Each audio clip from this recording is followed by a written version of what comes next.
keep going back to that night in Spain, and actually, I think it would have just been better for all concerned if they just bit the bullet then, because it was such a disaster. If Amorim's not the answer, Manchester United don't know the question yet. They don't know what they want to do. We've bought into it, and they've got rid of him. After an emotional outburst, there's so much wrong that I'm just so disappointed and angry about it. I want somebody in to just crack on, and I think that there are managers that are, or head coaches, whatever we're going to call them, that are available now. Would you rather it be Carrick, who's done all right at Middlesbrough before leaving? Would you rather it be Fletcher and Evans together? Or would you rather it be someone like Ralph Rangnick, who's going to come in and try and rule the roost and not be able to do it?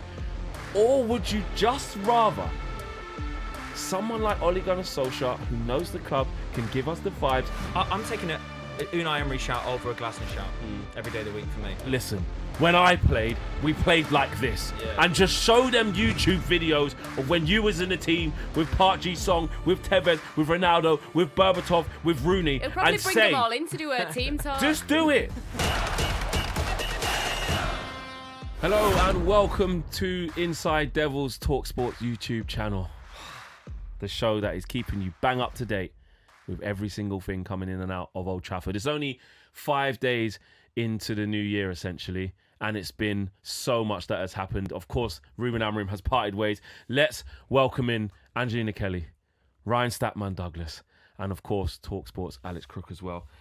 Crookie, have you had time to think about what's gone on emotionally? Have you changed how you feel? Have you remembered some things that you wanted to say yesterday in rage? How are you feeling?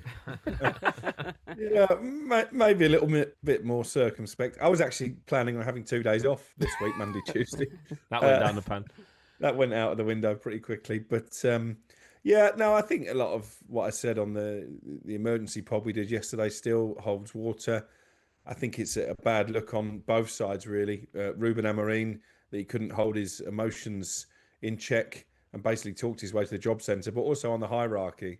The fact, as you said, Flex, this decision has not really been based on football, not based on that debacle that we all had to sit through in Bilbao, not based on the humiliation of losing to Grimsby in the League Cup, not based on not beating 10 men of Everton at home, not based on failing to beat a Wolves team who probably are going to go on and become the worst team the Premier League's ever seen, but basically because Ruben Amorim stood up to his paymasters, openly questioned their authority, which obviously you can't do as a manager.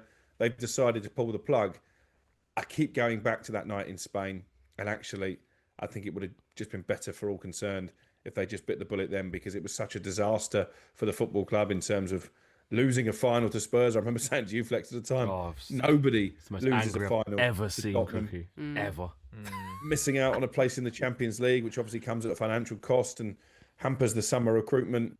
So I think much like Erik ten Hag, they persisted too long with a manager who was consistently underperforming. I know that Angelina and Ryan might push back against that, but this is a guy who was officially the worst Manchester United manager of the post-Ferguson era in terms of win percentage. And for me, he was no better than Erik ten Hag. He was worse than Erik ten Hag. I don't think you can argue with that. And just that leads me into my next question, actually, because we're going to get into the stats a little bit later in the show. But for you, where does Amorim rank as in the post-Fergie manager order?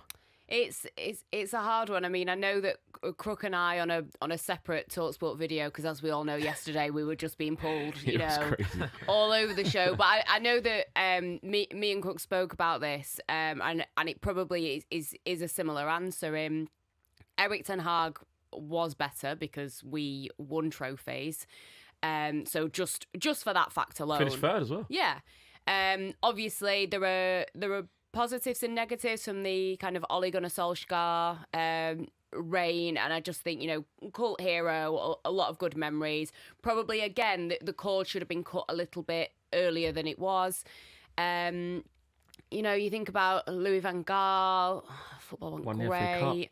But he was apparently really, really nice to the staff and everything. Apparently he was a good guy. You've got Jose Mourinho is Jose Mourinho. I remember being in one of his press conferences when he was kicking off with the media, being Jose. I think he has to rank pretty low. I think post Fergie. Is he the worst? I think Ralph Rangnick for me. He was interim, but I guess, and I get it's confusing for some people because I've sat here, I have been harsh on Amorim, but I've also tried to see the positive just because, you know, we were told by Sir Jim Ratcliffe, he's going to have his 3 years, you know, he's a great manager, like this is going to come good, etc. And he was getting off with so many different things of saying he hated the players, you know, having these outbursts, you know, demanding that certain players were got rid of, for better or worse, whichever your stance is on that. Did a load of different things, wouldn't change his formation, and he was still staying. So if he's my manager, I'm going to get behind him. I'm going to try and see the positives in the situation. But now that he's not the manager, it's not to say that I was lying or anything, but you do look at it and you think, well, he wasn't good enough. The results weren't good enough.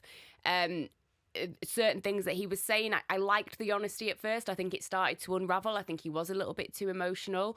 So yeah, he ranks, I just think from the start, you have to put him. You have to put him as the worst. But I was always rooting for him because I'm always going to root for whoever is Manchester United manager. You're not disloyal by I don't want to be on this, what his time was here and now coming to the conclusion that he was the worst since Fergie. Yeah, this merry-go-round, I don't want to be on it. So whoever's in charge, I want him to do good, and I'm going to try and see the positives. But I mean, you know, points per game, post-Ferguson numbers. The most is Jose Mourinho, 93 games, 1.889 points per game. Second was Ollie. 109 games, you know, 1.81 points per game. Louis van Gaal after that, then Erik ten Hag, David Moyes, Ralf Rangnick, and Ruben Amorim is bottom with 63 games and 1.43 points per game. Ryan, I know you were a staunch defender of Amorim. You know, always trying to find the positives and look on the bright side of life. That's one of your best traits, to be fair. Thanks, because you know, online there's a lot of like people who are not in this space, but see the podcast and see the media and go, oh, they're toxic. They're like, Ryan's just not a guy you can lay.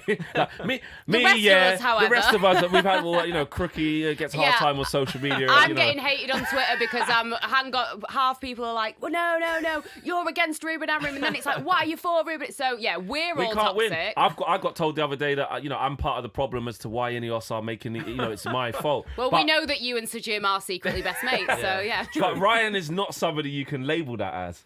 Should I say? I wanted to ask you, because look, Ruben will take a batter in, and we're talking about worst records ever and worst manager we've ever seen. Is there anything positive that he has left us? Because I've seen a few podcasters, a few good memories, fan channels, a few fans that are saying, you know, thank you actually, because you did do this, and this.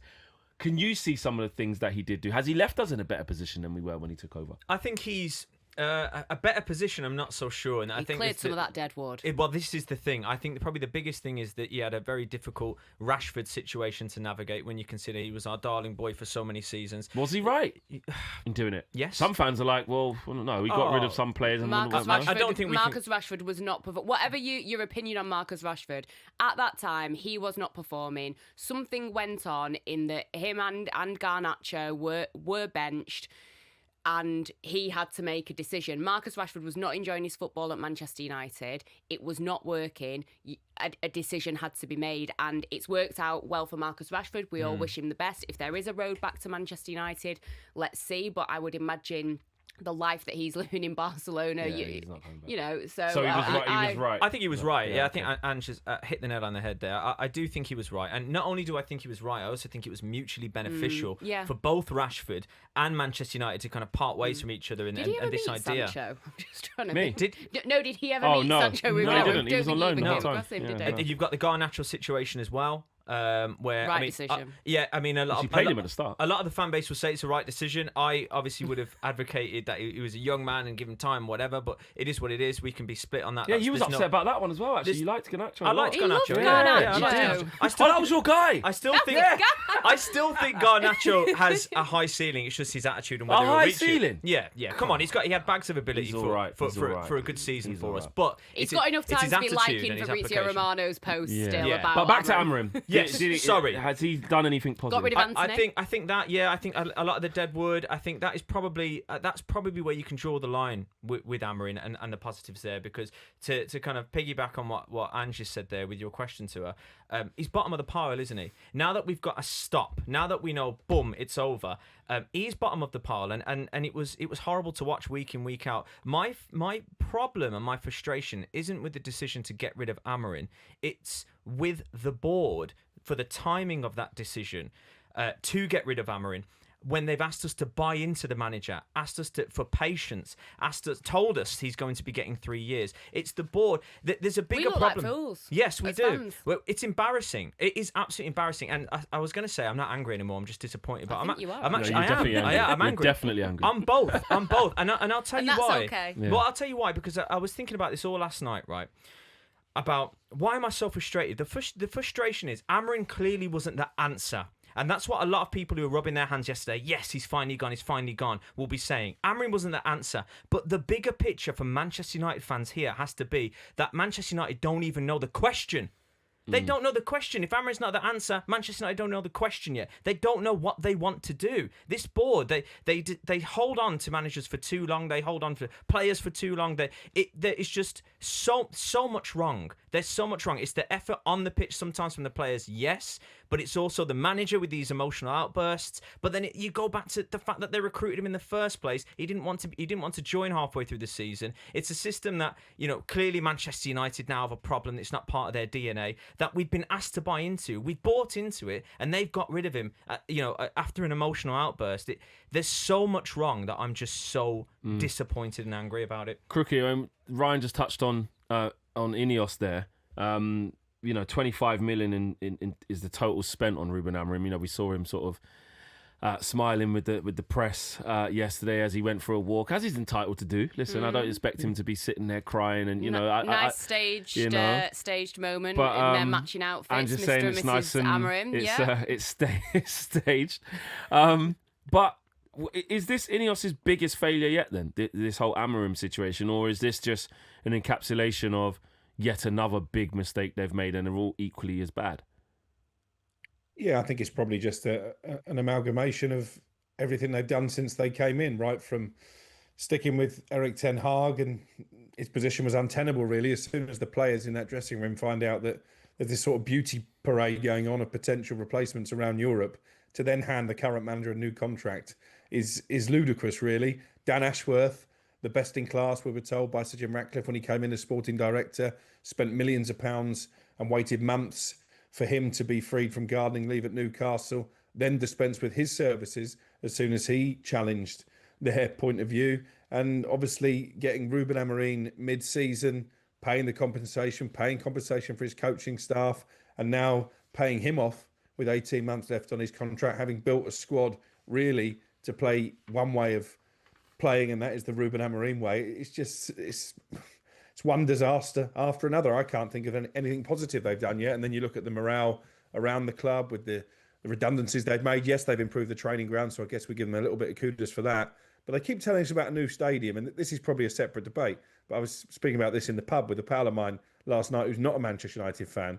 And he said to me, do United fans really want the new stadium? Is that top of their priority list? I'm not sure it is, by the way. I just think that's a massive smoke screen. And when they talk about potential replacements, if they do bring in a club legend as interim until the end of the season, you have to question the motivation for that.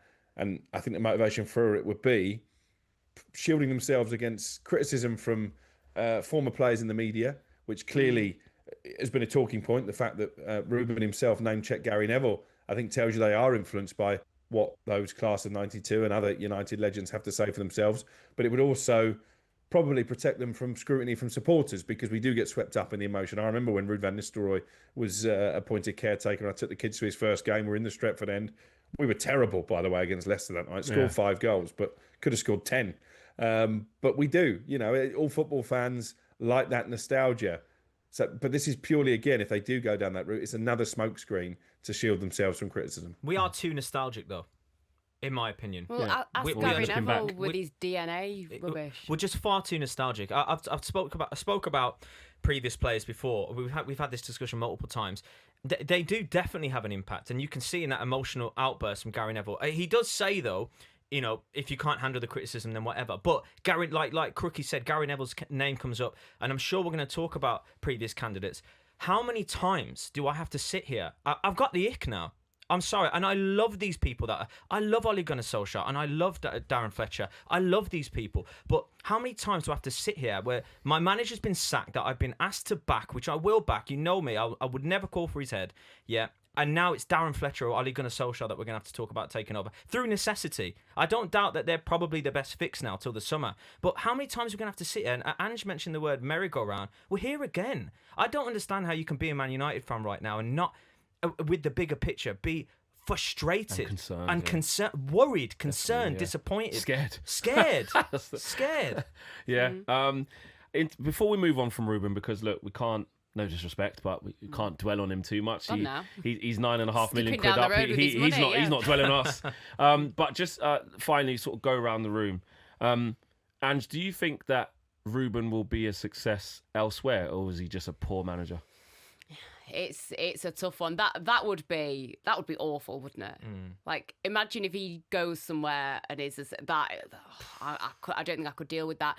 I think it's really hard to tell. Based on, I don't know him. I don't know what he's like as a head coach. So maybe he does have certain credentials to be a good manager. But I think when you look at the body of work, honestly, he had success at Sporting. The Portuguese league isn't the be all and end all. Let's be completely honest. Had a lot of good players that were fitted into that system. Has gone to Man United. It's not worked out. His stubbornness has really got the better of him in some aspects. I remember reading an article that it was either a former player of his or a current player, their agent had said, like, his issue is that he is so, wedded to this formation. It's the stubbornness that really kind of ruins it. He's definitely going to keep that stubbornness now. Now he's died on that hill, wherever he goes next. I think if he goes somewhere where that formation is welcomed and they have the players for it, then I'm sure he will have some success. But do I look at it and think that he's going to be winning Champions Leagues and things like that? At the moment, no, but who knows? It might prove me wrong.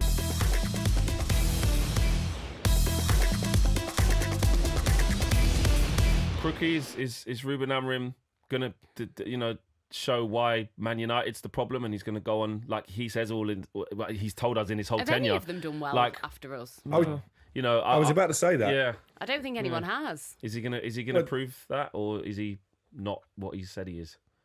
Well, he'd be back in the trend if he went and proved Manchester United wrong, because Jose Mourinho has become a jobbing manager who'll take any gig for a couple of quid since he left Old Trafford. Louis van Gaal has never managed another club. David Moyes is back where it started at Everton. Ole Gunnar Solskjaer got sacked by Besiktas. Eric Ten Hag went to Germany. Other trips to the dentist that lasted longer than his tenure in the Bundesliga. So is it a Manchester United problem, or do they just keep on picking the wrong manager? I think Ruben Amorim is a good coach.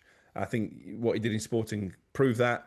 I think Jamie Carragher's a little bit harsh when he said that he's not really fit for the Premier League. I think had he have gone to one of the lesser lights, I think he would have been given the opportunity to prove himself. But as I say, their record of picking managers as a football club since Fergie left has been disastrous. And again, you use the word worry and anxiety. That's why we have to be nervous about this appointment, because there's no body of evidence to prove that they're going to get the right man. There's a lack of good managers, Flex. I genuinely believe there's a lack of really good managers, and it's that you know of, or that are out there, yeah, and like those names that are like he's the guy. There's a lack of him. If we're being brutally honest, I mean, you're looking at the Glasners and the Thomas Franks of the Premier League, for example. Thomas Frank stepped up to Spurs. Everyone was saying when it first happened, everyone was saying, "God, why didn't Man United get Frank?" Look at him now. He looks. It might change, but he looks like he's out of his depth. Spurs. Do you know what I mean? Yeah. And with terrible. Amorim, I think he's a good coach, like Crookie said. But that step to Manchester United was far too big. So it would be interesting to see Amorim take over a Palace, who are already accustomed to playing that kind of system, and seeing how he does. That'd probably be the way to gauge it. But I think there's a lack of quality managers. Yeah, I do. I do think that. I think if he go, it depends where. If being successful depends where you're asking him to go. Yeah. I think if he depends went to what success is, 100%. what you class it as. If he went to Serie A and they welcomed that system, like you said, and he got him players to play it, he could probably win Serie A.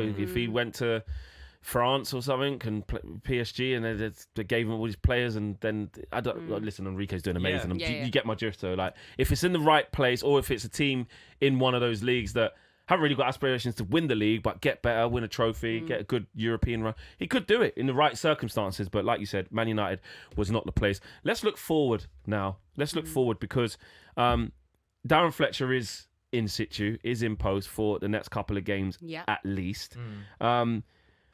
What are we looking for, Ange, in this? How do we think this is going to go for a couple of games? And what's your thoughts on Darren Fletcher being at the helm while things calm down for the short term at least, the next 2 games at least? I think I said it yesterday. I'm just a little bit confused, and I get that it's a great PR stunt to have these former Manchester United players, these legends, have them come in.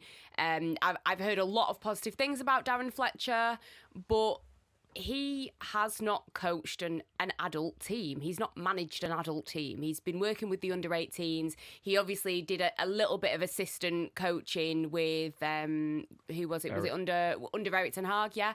So yeah, okay. Like we'll see what happens. I'm not waiting with bated breath, to be completely honest. I don't think that he hasn't offered me anything yet that makes me think, wow, he could, if he does well here, he could become the next Man United. Because we've been here, we've done that. I'm not really interested in that. I think for me, I don't know how long he's going to be there. I don't know what kind of interim after him they're going to bring in or whatever. But for me, there's a lot to play for still. There's a lot to play for. Although we're 4 points from 18 games left. A lot of the season left. You know, we only have one game. We've got a lot of teams that are going to tire as they go deeper into European competition, cup competitions, etc.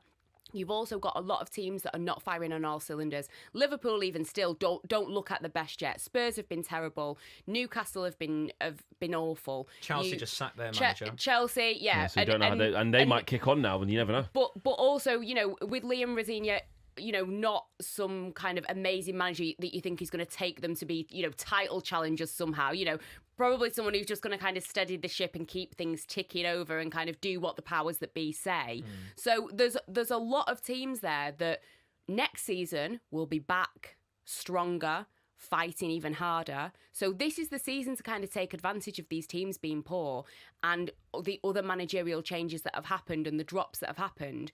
We need to get a European place. Am I saying Man United should go into the Champions League next season? I think it would be a bit of a disaster, to be completely honest, because I don't think we're there yet. But we need financially, and to not be in the same situation of playing 1 game a week next season, we need to be in some kind of European competition. So this isn't let's just get someone in and, you know, we'll just see how it goes and, you know, bring back the good vibes, you know, Darren Fletcher's at the wheel. Wait, no, we need to push on. We have still got a job to do this season, and this is a really good opportunity to really push and try to secure something. So I don't know anything about Darren Fletcher's managerial capabilities. I'll have to wait and see, but it doesn't fill me with confidence that he's gonna get it done. Crookie, we've heard rumours that, you know, Johnny Evans is going to join Darren Fletcher's. We know what Ange thinks there already. Just get your mates in. Yeah, it don't matter what experience they've got. Just get all your mates in. I mean, Ange, I think Ange has been very ungrateful. These are Premier League. These are some of the players that gave Ange some of the best times of her life. Yeah, all right. And I will rewatch those games with fondness. I will rewatch those games. We've lost our soul. We've lost our DNA. We've lost our way a little bit. We've lost it for a long time. We couldn't have gone further away from the Man United way with the last manager. Yeah. And we just need a little bit of Man United back. You are just... So Jim Ratcliffe has got you in the palm of his hand with this PR stuff. Crookie, what do we know so far about the current setup and what are we expecting it to look like under Darren Fletcher? Well, listen, first of all, Flex, I agree with Ange. I think you've been hoodwinked. This man behind me is my hero, but I wouldn't want him managing Manchester United with the greatest respect in the world. And I absolutely adored Darren Fletcher as a player, and I'm one of those who've told anyone who will listen for the last 15 years that had he have not been suspended for the Champions League final, then we would have added another European Cup and beaten the mighty Barcelona. We'll never know. But listen, he's been part of the coaching setup at United for a long time, and therefore part of a structure that has been underperforming. He was technical director before Jason Wilcox came in, and therefore he'd overseen some of those disastrous appointments and disastrous transfers. So do I think Darren Fletcher has the credentials to be a Manchester United manager? An interim for a few games or to the end of the season. The club? No. I think we'll beat Burnley. I think he'll play a back four. Is he going to play his kids? Now on. I think Bruno will be fit. I don't think he'll play his Surely kids. Surely not. No. I think Bruno will be fit. Who knows? Mason Mount might even manage to get back out on the pitch. And I'm more confident about that game than I would have been previously. I'm not confident about the Brighton game because I think in Fabian Hertzler he's going to come up against a much better coach than him. And yeah, I'm with Ange. I don't think filling the touchline with Manchester United legends. What next? We're going to have David Berry on as the kid. I'll tell you what, mate. He's not I'll tell you ranked what. Wayne Rooney yet. We live in a world where Callum McFarlane just took a point off Pep Guardiola, mate. So, like, you know, why can't Fletcher beat Brighton? Oh, no, look, why he could. Look, I think with Fletcher, right? I think he's had feel like it's 14 time. 14 games, 8 wins. You know, but like Ange said, this is a whole new step up now, and I don't doubt. We thank him for his services, and we thank him for stepping in. We thank him. Look, we're going to thank him, but because Manchester United once again have pressed the nuke button, and they need the old guard to step in and cover paper over the cracks. That's basically what's happening here. But by the way, and he probably will play a back four from what we've seen. Imagine if he plays a back three. I've already said earlier on, if he plays a back three, I'm going to lose my mind. But what I will say, it's impossible. He can't play a back. But from observations from some of the games that he's played this season, his right back does kind of slip over to the wing, and it can be a back three at points. That's the way he plays. That's the way you can play sometimes. Listen to me. But he ain't doing it at the first team level. INEOS would get rid of him straight away. I'm just saying. It's not as heavy, and the wing backs that he would have aren't as high up the pitch as well. That's just on some of the research that I've done on him. However, I don't think we can question his loyalty to Manchester United and how much we love him. No. And thank you for stepping in because we need a game somebody. or two, and then off you pop. But it's just here we are again, and it's just.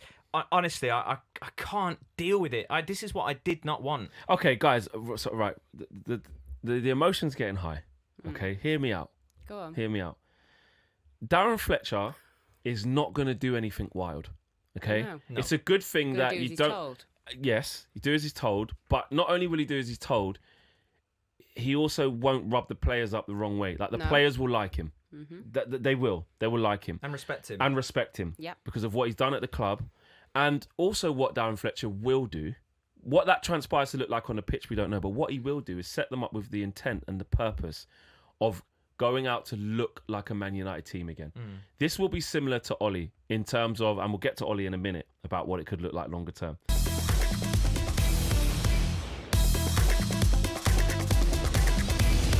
What he will do is say, right, here's your back four, here's your free midfield, here's your wing. Like, you guys go and express yourself. I'm not expecting miracles, this, that, and the other. And the players could just play a bit freely. You just saw it at Chelsea, right? I'm not saying they were amazing against City, but everyone thought this Callum McFarlane geezer didn't even want to be there himself. He didn't even have a pass to the first team. He didn't even have it, and he was like, and even talking about it a long time. He's like, I like my job. He said, I like my job in the academy. I'm learning. I kind of can't wait to get back there. Bless him. And but he set the team up in a way, and the players kind of start going, listen, we've got a bit about ourselves. That's the before. Let's go. So I'm just saying, for a couple of games. It's a great illusion for a few games. So what I'm saying is, for a couple of games, it's like, we can win the next 2 games. Yeah. Like, we'll be all right. And after that, we need to put our thinking caps on and we need to get on board, because if we risk going into the bottom half of this table and finishing in the bottom half again, that is embarrassing. Absolutely. We cannot we cannot afford any slip-ups. Should we be getting, Ange, a permanent manager as soon as possible? Yes. Or do you see why they want to wait potentially might want to wait to the summer? Oh, because it worked great with Ralph Rangnick, didn't it? Like, but then it worked great with Ruben coming in halfway through season. Look what happened. True. What's the best way to move forward? It's a hard one. It is a difficult one. But for me, I want somebody in to just crack on. And I think that there are managers that are, or head coaches, whatever we're going to call them, that are available now that can step in. And listen, by the end of the season, if they've been terrible, I know that it's a lot of money, but hey, we're spending money on these managers, everywhere, so it doesn't matter. You can get rid of someone still. Why not bring someone in? You've got someone like Enzo Maresca sat there, and I get he's got his drawbacks. Would you have him? He has won trophies with Chelsea. Now listen, I don't know, man. Listen, I could go through a whole list, and every single one has got holes. Every single option you could criticise. But Enzo Maresca's sitting around now. What's he doing? No, but you can't just get him because he's sitting around. Do you think he's the right guy? I think he could be the right guy. Look at what he did with Chelsea in one full Premier League season. Crookie. Enzo Maresca's sitting around. We've had the Enzo shout. Got a job. We've had an Enzo shout. Where do you stand on A, what it looks like with Darren Fletcher. B, what it looks like with an interim to the end of the season. And C, what it looks like permanent now. Well, I've just had confirmation as we've been recording that Johnny Evans is back as part of the backroom Come staff. on, Johnny. So I thought you were going to say that he was like he was going to be taking over Breaking after Darren news. Fletcher. Get this out as quickly as possible, because then it's not going to be breaking news anymore. Yeah, Johnny Evans is going to be on the touchline as we suspected. The plan does seem to be for Darren Fletcher to take these 2 games and they'll look for another interim. I mean, my question would be, what if they win well at Burnley? What if they beat Brighton in the FA Cup, which I think would be an achievement? How can they not, if they're going to go down the interim route, give it to Fletcher? What if they go to Arsenal and beat City as well? At the end of the season. Well, exactly. I mean, they're big games, aren't they? Maybe the new interim might not fancy that pair of fixtures. Michael Carrick would be an obvious option, but as of yesterday, he'd not had any contact. I think he probably would do it if he was invited to. We know that Ollie is desperate for it, but again, there's a bit of revisionism there. Yes, we all remember that night in Paris and the feel-good factor that he brought and what he did during the COVID season. But I was actually at Vicarage Road when it turned very toxic and Ole Gunnar Solskjaer was being booed by a lot of fans in that away end. And you also have to question how much of the success was down to him and how much was it down to what Michael Carrick and Kieran McKenna did on the training ground day in, day out, because he was very much a hands-off manager when it came to that. So I don't think that would be a particularly good appointment, other than offering the Glazers and INEOS a shield from those ex-pundits, because he's probably the one manager who Gary Neville and the like have been reluctant to criticise. Long term, I can sort of see the sense in waiting till the end of the season, but you are writing off the second half of the season effectively, and there is a chance of Champions League qualification. That top 5 is certainly not beyond reach, although I do think Liverpool are going to pull clear now when they get their players back. Thomas Tuchel would be my choice. He would have been my choice when Eric Ten Hag was on the brink. But you have to wait till the summer. And actually, this whole wait into the summer thing, you got to wait to the end of a World Cup. What type of pre-season is that? You can't. It's not great prep, is it? So it's all good trying to wait until the summer that would unlock somebody like Poch, Tuchel, or Nagelsmann. I was going to say, but that's a risky business because, But I'm going to say what probably everyone who's watching is going to be thinking here. Who do you get now then? We're talking about this permanent appointment. Who do you get? Okay, well let's We've had the Enzo Maresca shout. I don't think we should be going after Chelsea's scraps there, especially with the way that ended. One man's trash is another man's treasure. Sometimes, but on this occasion, I don't think that's the way to go. Might be the best option right now. What about Ole Gunnar Solskjaer? No. Go on. Until the end of the season. There's a lot of reports saying that he's waiting for Man United to decide what they think. I'm not going to lie to you guys. Oh, he's so desperate. He's giving obviously desperate. He's saying yes. Obviously, he's giving desperate. Of course, that he's sat there by his phone. Of course he's going to... Like, having it on loud. If they rang. She's no. gone off. She's gone of course, Ollie's going to be desperate to come back. Of course he is. He loves the club. That's giving me the ick, though. Right. He loves the club. Is it not... If we are going to get an interim until the end of the season, would you rather it be Darren Fletcher, who has no previous experience of managing men's football? Would you rather it be Carrick, who's done all right at Middlesbrough before leaving? Would you rather it be Fletcher and Evans together? Or would you rather it be someone like Ralph Rangnick, who's going to come in and try and rule the roost and not be able to do it? Or would you just rather someone like Ole Gunnar Solskjaer, who knows the club, can give us the vibes, get some smiles on faces with the guarantee, and I'm just going to say this, with the guarantee that you're not going to get, like the Lampard situation, you're definitely not going to get this job, Ole. We're just letting you know that now. But go and get us Champions League football, one game a week. What? Give us Ollie vibes and chill. Look at Martin O'Neill at Celtic. They've just called him back in because exactly. First of all, we have to be careful. We're not disrespecting the legends. We love the legends, of course we do. But their managerial credentials are another thing. Now, I would be waiting till the summer for a permanent appointment because I don't think that permanent appointment, if we really want to look, for the future of Manchester United, is out there just yet. I don't think we can coach them out of there because we're probably going to have to take a manager out of another club. That's what we're looking at here. That's where we are. Now, we did that with Amorim. It just didn't work. Ole Gunnar Solskjaer to the end of the season. Does that make the most sense? It makes sense, but I just hate we're here. Of course, if there's going to be an interim, does it make sense without Carrick and McKenna though? No. I'm saying. He's bringing them all back. I think what's going to happen, not McKenna because he's at Ipswich and he's having a McKenna was the brains. McKenna was the brains, but I think they'll probably go Ollie, Carrick, Fletcher, Johnny Evans, all of them. I just think all of them crooky. Probably until the end of the season. Probably, but is that I feel like that is. we have to wait for the right manager. Like we'd have to interview them and see where their head's at. Does Unai Emery get Villa Champions League football? Can we get him out of the Unai Emery. whatever? Oh, I think he's like the best. Unai, I think he's the best manager in the league when he goes to pound. big clubs though.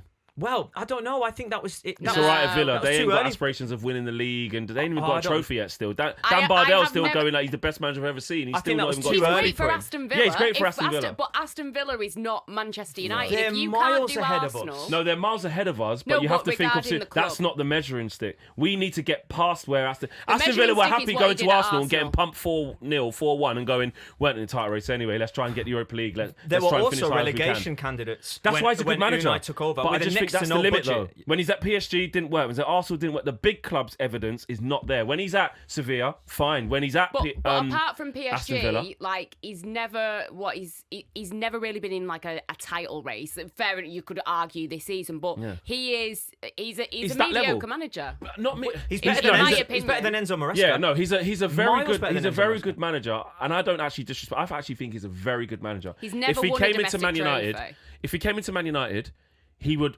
improve us. He would improve individuals, but then you would hit a ceiling for me of where the threshold that you need to break through to be at Man United to win the Champions League, to win the Premier League. I'm not necessarily I think they sure. could be good for each other, I just think they could be he's good for each other. yeah. But I do like he's- him. I do like him. He's good. He's won the Europa League, and that's been his window normally to getting into the Champions League. But apart from PSG, not won a domestic trophy, not really had a lot of title races. You speak to Arsenal fans, like the hatred they have for that guy. That's because he hates them now, though. Yeah, no, it has got toxic. It's between got- the two. But he was it's- poor at Arsenal. He was poor. But that's why. what He I'm was saying. If poor. you can't cut it at Arsenal, then Well, I think that was too early for him. Like in terms of his Premier League tenure, I think he would have learned from that experience. I'm taking a Unai Emery shout over a Glasner shout every day of the week for me. But then You know Glasner, the I big also issue, think. though, Go on, Crookie. with Unai Emery. Again, I was talking about this when I was on air with Perry Groves on Sunday. There's very few managers now who are managers in the sort of Sir Alex Ferguson sense of the word, in that they have control of everything. Mikel wants Arteta that. is one. Yeah. Pep Guardiola, because of what he's won at Manchester City. I know Hugo Viana is there as sporting director, but it's still very much Pep's kingdom. Eddie Howe, to a certain extent, as Newcastle, because that's the way he likes to operate. And Unai Emery at Villa. He is in charge of all aspects of the club. Yeah. You That are ain't right, happening Crookie. here. Yeah, you're right. It's You're not. right. He'll fall out with him within But that's months. what you've got to think about, is that whoever you bring in has to accept their place in the hierarchy, and that you are not going to be bigger than Omar Barada and Jason Wilcox. That's they what I are mean. going to Yeah, pull They the don't want a strings. big name. Yeah. But the big names won't want to And- work under this, similar to like a Chelsea. and that's what makes it difficult. Yeah. So That also shows us, though, the pool of managers that we are probably going to be in for. People like Glasner, Iriola, De Zerbi, I don't think Maresca maybe. These types of guys that like, well, you say Maresca, he's just fallen out with people who work like this, essentially. So that Exactly. probably isn't going to work.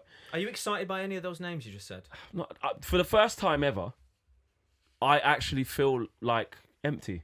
Yeah, I me don't too. know who's the right manager. Me too. I don't know what. I can't even sit here myself and go, listen, what they need to do is go and get him, because he knows what it's all about, and he's a big manager who won't take any rubbish. I don't know. I actually feel the lowest I've ever felt.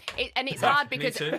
every single one you can poke holes at. Like I was looking at someone like Xavi, for example. Yeah. Like Barcelona, when they were bad, like he came in and he Saved them. very Won the much title as steadied well. he steadied the ship. But does that? He's a Barcelona guy. It's like the Zidane Yeah, thing. I He's understand. Real Madrid. Like, what do they look like stepping out of that into a club but, like Man United? but apparently, and again, it's just through reading around that apparently he would be open to something like that. I was checking because apparently, like his English is quite good, so that was someone that I was looking at. I was talking to a few people, and one name that we were discussing, which is a very, very rogue shout. I don't know if you'll like this.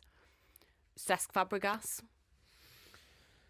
Now, early, isn't it? Cesc Ex Fabregas. Arsenal, ex Chelsea. I know. Think about not how gonna work, is it? angry Arsenal and Chelsea fans would be. They would They'd be. fuming. Or they He might would laugh at have us and to, say he's not got He no would have to experience. apologise for Pizzagate. Yeah. But I think he's done, and I'm not saying that this is the answer. It was just a name that was Yeah. kind of being No, it's thrown never gonna around. happen. That he plays good football. He's done a really good job with Como. It seems like he is building to become a very good manager. He's a good communicator. He's going to get a big job eventually, I think. So I'm not saying that he would be the answer, but I just thought it was an Hypothetical. interesting name.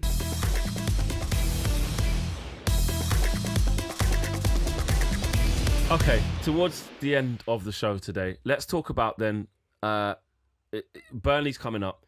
What needs to change immediately? What do we think about players, about what this means for them? Crookie, I know we saw what happened with Kobbie Mainoo, of course. He has been liking posts. I think his family. There's been a lot of happen, but I'm not gonna lie. He's been liking some posts and stuff like that. He's still in that little kind of young, naive, still doing some silly things. But listen, we've got to bury it. What does Darren Fletcher need to do from the off? Let's look forward. He is the interim manager for the next couple of games. Burnley against Burnley at Turf Moor. What does he do? What needs to change? Who needs to be selected? Well, it sounds really simple, and it's the stick that I've been beating Amorim with for some time. But ditch this nonsensical back three. Yeah. Go back to a back four. I think they will play 4-3-3. Play on the front foot. Take the game to Burnley and win convincingly, which is not something that we've done too much in the last, well, God knows how many years. But yeah, put on a performance that Manchester United fans, braving -5 degree temperatures at Turf Moor, can be proud of. Is it a play the Manchester United way? Get Bruno Fernandes fit. I think he will play. I think it might come a little bit too early for Kobbie Mainoo, although he is back on the grass. And just on Kobbie, again, I've written a piece in what is quite a Manchester United heavy. Is he a happy man now? Does he not going anywhere now? No, he's going to stay. And I think out of all the players, he's the one rejoicing, maybe a bit too publicly about Ruben Amorim's departure. But again, if you're looking at faults with Amorim, the blind spot he seemed to have for Kobbie Mainoo, and that was the turning point, wasn't it? Yeah, I described it on this show as a betrayal of Manchester United's history, ignoring such a talented academy product, and I'll stand by that. So I do expect a bit of a resurgence for Kobbie Mainoo, but he's got to take it, by the way, because what I would say in Amorim's defence is when he has played, he's not looked like the Kobbie Mainoo of old. No, I think that's a confidence thing. He's been out of the team for so long, and gets such limited minutes. He hasn't been able to do anything or get any consistency in his game. Is this a free hit for Fletcher in the next couple of games? Given though that it is still Man United, there's a job to do. Can't lose football matches. Yeah, but this is the thing though, with the jeopardy of it. What do we do if we lose against Burnley? What happens? Nothing. There's nothing you can do. Flex will be like, let's just switch it round. So instead of Darren Fletcher being in charge, let's have Johnny Evans taking, more of a front foot. And she's got it in. I'll say he's just got there. Give him another game against Brighton and sort it out. No, you'll be like, bring in more club ambassadors. Who else can we get? Get Rio in there, mate. It's definitely a free hit to a degree. He'll be thanking his lucky stars if Bruno is fit, because I think we felt his absence. And for all those Bruno naysayers, just have a look at the games where he's been away. There you go. Enough said. I've banged the drum about Bruno for so long. His future now will be interesting as well. He's definitely off. He may be back in a 10. Yeah, true. He may be back in a 10, so it does make you think. There's a lot up in the air. But I still think he'd just leave anyway, just because so much change. Amorim's gone. Look at the amount of broken promises they've given him. And also the amount of money that we've just spent on getting rid of Amorim. We probably need the cash. Exactly. Yeah. So you're saying he couldn't have asked for a better game, in my opinion, really. If you look at the league, you don't really want to play Wolves right now because they look like they're on an upturn. So he couldn't have asked for a better game, really. Is it a free hit? Yes. Will we see a back four? Probably. Hopefully Bruno's back, and we just got to hope for a few goals and a result, really. The team picks itself, doesn't it? I mean, if we're thinking Bruno is going to be fit, and Mason Mount probably not. Obviously, you've got Lamons in goal. Yeah. What's the two back four? Centre-backs? The two centre-backs would be Yoro and Heaven again, you would imagine. Dallo as the right back. Not Alessandro. Shaw as the... Oh, Martinez. Yeah. Sorry, okay. So Martinez as a centre-back, probably alongside Heaven on form. Yeah. Maybe Yoro if he doesn't want two left-footers. Shaw at left-back. Yeah. Then you've got Agate and Casemiro. Yeah. You've got Bruno playing in the 10 just ahead of them. Cunha on one wing. Yeah. Dorgu on the other, because I think he looks better as a winger than he does as a defender. And then... the free-scoring Benjamin Šeško up. Or he might go with Xerxes. You never know. He might go with Xerxes instead. But yeah, I agree. I was doing a sort of a predicted lineup earlier today somewhere else, and that's the exact team that I said. Because it shouldn't be that difficult in a 4-3-3, 4-2-3-1. And we do have to remember, we can't just think, we're just going to go and destroy Burnley. We're still missing a lot of players. And you don't know I saw Burnley on Saturday. They were atrocious at Brighton. Yeah, honestly. And new manager Brighton bounce. had 1 in 6, and Burnley set up like they were playing Real Madrid. Yeah, but they were all right against Newcastle United at home, though. At 2-1, that should have got back to 2-2. That was a good game. At home, maybe they might be a little bit better, but I agree. Against Brighton, they were shocking. But this is at Turf Moor. Maybe they might be a little bit harder to deal with. But for me, my closing statement is this. Darren Fletcher, you know what it's like to put on the famous red jersey. You know what the standards are. You know what the DNA is. You know what the fans want. You've also been in the club ever since you played in it. Like, you haven't left, okay? So don't make it too difficult for yourself. All the away fans are going to support you that are there. You've got no pressure from that. Just say to the players, go and express yourselves. Set them up in the right way with the 4-3-3 and just say, go and play. That's all Darren Fletcher has to do. That's all he has to do. And I think he will. I think he'll be good at doing that because the players will respond to that. I know we're sitting here thinking as fans, like, I get, like, I'm only having a laugh. Like, it is. It's like, oh, we're here again. Oh my God, we're a laughing stock. But the truth of the matter is, if you think of inside Carrington right now, with all of this mess going on, when you're in that changing room at Carrington before you go out for training, and you see Darren Fletcher just sitting there, go, lads, listen, I know this is crap. I know that this is ridiculous, but one thing I can tell you is the kids that are going to start. No, I'm joking. is that my twin boys will be starting the We'll be central carrying Man United through this difficult period. But one thing I can tell you is that, listen, them fans want to see a performance. I don't know what's going to happen after the next couple of games. I don't know if I'm going to be here, boys. But listen, when I played, we played like this. And just show them YouTube videos of when you was in the team with Park Ji-sung, with Tevez, with Ronaldo, with Berbatov, with Rooney. It'll probably and bring say, them all in to do a team talk. just do it. That's it. That's all he has to do. And go and destroy Burnley, bro. And go and destroy Brighton. Passion, commitment, give it your everything. And you know, that's all we can ask of him. And I say the frustration is not with the fact that you know, with Darren Fletcher himself. It's just the fact that we're here again. We've had to call upon him. Exactly. So we will all be behind him. We're running out of club ambassadors. 100%. 75,000 fans. Ruben's gone. Everyone's down in the dumps. The fans are going to show up. Fletcher's going to be walking along the touchline into the dugout, and it's just going to raise the roof. It's going to raise the roof, and the players will just freestyle. I'm telling you, we'll beat Brighton. They're going to say, listen, this is the only thing we can even win this year. We've already put... Fletcher's going to say, you went out to Grimsby in the other cup, and there's no Europe, so you better go out there and get through to the next round. I hope and you're right, and it's going to work. So we're going to beat Brighton as well. Okay. We're going to beat Brighton 2-1 as well. I'm going 2-1 twice. Okay. So there you go. Just quickly... You're not going to be with us for a bit. I'm not. You're so distraught that Amorim has gone He's and leaving Garnacho's gone. He's like, there's nothing left for me here on this podcast. There's nothing left.